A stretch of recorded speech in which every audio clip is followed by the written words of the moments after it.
ఓర్పుతో ఉండవలసినటువంటి అవతారం. ఎంత ఓర్పు లేకపోతే ఆ పద్మపీఠం మీద ఒక్కనాడు కాలు కదిపాడండి.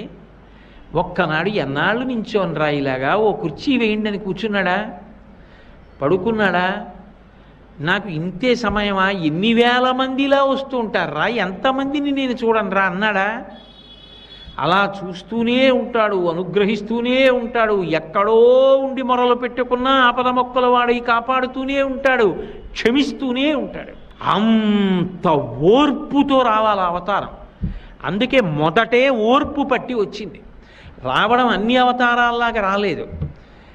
భృగువు వెళ్ళి తంతే సహించి బయలుదేరాడు. అందుకే మీరు చూడండి, మొదట దయ కలుగుతుంది ఎప్పుడు మనిషికి. దయ కదిలితే కార్యం నడుస్తుంది. నేను అలా వెళ్ళిపోతున్నాను అనుకోండి, ఏదో దేవాలయంలోకి వెళ్ళి హుండీలో 100 రూపాయలు వేద్దాం అనుకుని వెళుతున్నాను.